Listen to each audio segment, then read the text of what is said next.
बढ़ती लोक संख्या आज दुनिया के लिए चिंता का विषय बन चुकी है। आज दुनिया की जनसंख्या 780 करोड़ का आंकड़ा पार कर चुकी है और अगर ऐसा ही चलता रहा तो क्या हो सकता है, इसका जवाब ढूंढने के लिए किए गए प्रयासों में से एक है 1970 के दशक में चूहों पर किया हुआ एक प्रयोग, जिसका नाम है यूनिवर्स 25।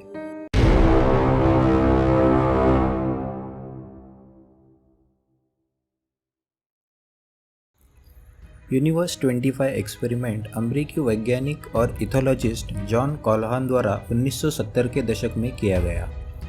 इसमें अमेरिका के national institute of mental health द्वारा सहयोग प्रदान किया गया। इस एक्सपेरिमेंट में चूहों का इस्तेमाल जरूर किया गया, पर वास्तव में इसका उद्देश्य मानव जाति के भविष्य का पता लगाना था। जॉन कॉल्हान द्वारा किए गए इस एक्सपेरिमेंट के बाद उन्होंने एक नए संज्ञा का आविष्कार किया, जिसको उन्होंने बिहेवियरल सिंक कहा, जो जनसंख्या विस्फोट के बाद होने वाले विनाशकारी और विचलित व्यवहार को दर्शाता है। इस एक्सपेरिमेंट का नाम यूनिवर्स 25 रखने की यह वजह थी कि यह इस प्रकार का 25वां प्रयोग था और इससे पहले हर बार प्रयोग का नतीजा एक ही था, जो हम आगे की वीडियो में देखेंगे। कॉल्हान इस उम्मीद में थे कि इस बार उनको अलग नतीजा मिलेगा। कॉल्हान ने एक जटिल नियंत्रित वातावरण वाला कमरा बनाया जो 9 वर्ग फीट का था और 4 अलग अलग भागों में विभाजित किया गया, जिनको सुरंगों से एक दूसरे से जोड़ा गया था। इस यूनिवर्स में कुल 256 अपार्टमेंट्स बनाए गए थे और एक अपार्टमेंट में 15 चूहे आसानी से रह सकते थे। इस यूनिवर्स में अनगिनत खाने पीने का पूरा प्रयोजन किया गया था और तापमान 20 डिग्री सेल्सियस पर नियंत्रित रखा गया था। इस पूरे प्रयोग के दरमियान यह सुनिश्चित किया गया कि यूनिवर्स की साफ सफाई हर हफ्ते की जाए। चूहों की स्वास्थ्य का ध्यान पशु चिकित्सकों द्वारा रखा जाए ताकि उनको कोई बीमारी ना जकड़ ले। इस यूनिवर्स में चूहे जहाँ चाहे घूम सकते थे, कितना भी खा और पी सकते थे। इंसानों के पास जैसी सुविधाएं होती हैं वो सभी उनको दी गई, पर उन पे सिर्फ एक ही बंधन था कि उनको यूनिवर्स के बाहर जाना मना था। चूहों के 4 प्रजनन में सक्षम जोड़ों को इस यूनिवर्स के अंदर डाला गया। इसके बाद कॉल्हान ने यूनिवर्स का निरीक्षण शुरू कर दिया। चूहों के इन 4 जोड़ों ने पहले 104 दिन यूनिवर्स से परिचित होने में बिताए, जिसको कॉल्हान ने स्ट्राइव पीरियड ऐसा नाम दिया। इस काल में चूहों ने अपने आप को यूनिवर्स के हिसाब से ढाल दिया और अपनी जगह को चुन के निशान लगा दिया ताकि दूसरा चूहा उनकी जगह में ना आए। इसके बाद जैसा अपेक्षित था वैसे ही चूहों ने प्रजनन शुरू कर दिया और उनकी संख्या तेज़ी से बढ़ गई। यूनिवर्स 25 में चूहों की संख्या हर 55 दिनों के बाद दुगनी होती गई। 315वें दिन तक उनकी संख्या 620 तक बढ़ गई।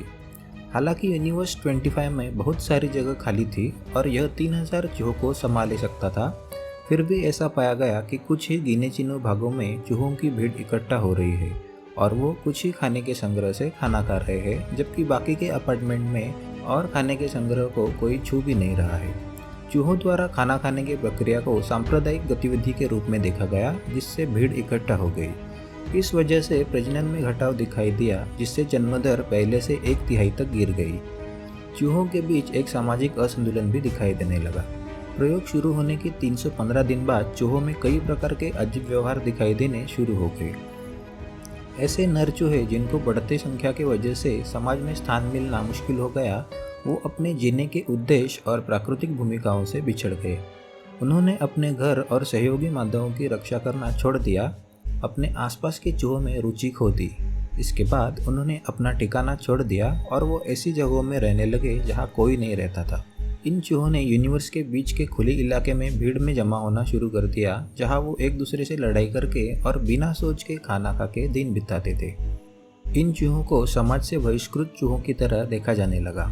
इनमें से अधिक आक्रामक नर चूहे अधिक शातिर और हिंसक हो गए, जो दूसरों पर बिना किसी उकसावे के और बिना किसी स्पष्ट कारण के हमला करके लड़ने लगे। इनमें से कई घूमने वाले चूहे लिंग या संबंध की परवाह किए बिना अन्य चूहे पर बलात्कार करने लगे। इन चूहों में से जो कम आक्रामक थे वो बेहद नम्र और निष्क्रिय हो गए, जिनमें से कुछ ने वापस लड़ने से इनकार कर दिया, जिस वजह से वो आक्रामक चूहों द्वारा बार बार हमलों का लक्ष्य बन गए। कुछ मामलों में अनगिनत खाना मिलने के बावजूद एक चूहे द्वारा दूसरे चूहों को खाने की भी घटनाएं सामने आई, जो हैरान कर देने वाली बात थी। इस काल के दौरान हिंसा चरम सीमा पर पाई गई। मादा चूहों में भी हिंसा बढ़ती दिखाई दी, जिसका रूपांतर बच्चों पर हिंसा में होता हुआ दिखाई दिया। उनमें भी प्रजनन के लिए रुचि कम हो गई। प्रयोग के अंतिम चरण को कॉल्हान द्वारा मृत्यु चरण या मृत्यु अवधि का नाम दिया गया। प्रयोग शुरू होने के 560 दिन बाद जनसंख्या वृद्धि लगभग ना के बराबर हो गई, जिसके दो कारण थे। एक तो मृत्यु दर लगभग 100% तक पहुंच जाना और नर चूहों का प्रजनन के प्रति उदासीन रवैया होना, जो बहुत सारे चूहों में दिखाई देना शुरू हो गया था। यूनिवर्स 25 के भीतर इस उथल पुथल और गिरावट के बीच चूहों की एक नई पीढ़ी भी उभर रही थी, जो कभी भी एक सामान्य सामाजिक परवरिश के अधीन नहीं थे और जिन्हें युद्ध, प्रेमालाप, प्रजनन, छोटे बच्चों की परवरिश या किसी और चीज़ में कोई दिलचस्पी नहीं थी। कॉल्हान ने चूहों के इस घृणित समूह को ब्यूटीफुल वंस का नाम दिया। इन सुंदर चूहों ने अपने आप को समाज से पूरी तरह से अलग कर दिया था और चूहों के सामान्य व्यवहार के साथ पूरी तरह से संपर्क खो दिया था। ये चूहे अपना सारा समय खाने, सोने या लगातार संवारने और खुद को तैयार करने में बिताते थे, जिससे उन्हें समय के साथ एक अच्छा, मजबूत, स्वस्थ स्वरूप मिला और उनकी आंखें सतर्क बन गई और इसीलिए उनका नाम ब्यूटीफुल वंस रखा गया। पर गौर करने वाली बात तो यह है कि इनकी सुंदरता केवल बाह्य रूप तक ही सीमित थी, जबकि अंदर से वो खाली थे। सुंदर चूहे कम भीड़भाड़ वाले इलाकों में बाकी समाज से दूर शांति से एकांत में रहते थे और खाना, सोना, खुद को संवारना इतना ही काम करते थे। किसी भी संघर्ष और प्रजनन की क्रिया से वह दूर रहते थे और उन्होंने समाज को आगे बढ़ाने के लिए कुछ नहीं किया। उन्होंने अनिवार्य रूप से दूसरों के साथ बातचीत करने की अपनी सभी इच्छाएं खो दी थी और अपने दिनों को इस भूलभुलैया में बिताना पसंद किया। कॉल्हान ने बाद में इन सुंदर चूहों के उदय के पीछे के कारणों पर विचार किया, जो दिखने में तो स्वस्थ थे पर उनकी आत्मा मर चुकी थी। कॉल्हान ने यह सिद्धांत रखा कि ये चूहे कई मामलों में मानव जाति की तरह थे और किसी भी तनाव या दबाव के अभाव में वे अपना ध्यान, उद्देश्य और पहचान खो चुके थे। उनको सब चीज़ें आसानी से और अनगिनत रूप से मिलने के कारण उनकी संघर्ष की शक्ति खत्म हो गई। इसकी वजह से जिंदा रहने के आवश्यक चीज़ें जैसे कि खाना, पीना और सोना छोड़ के उनको और किसी चीज़ में दिलचस्पी नहीं रही।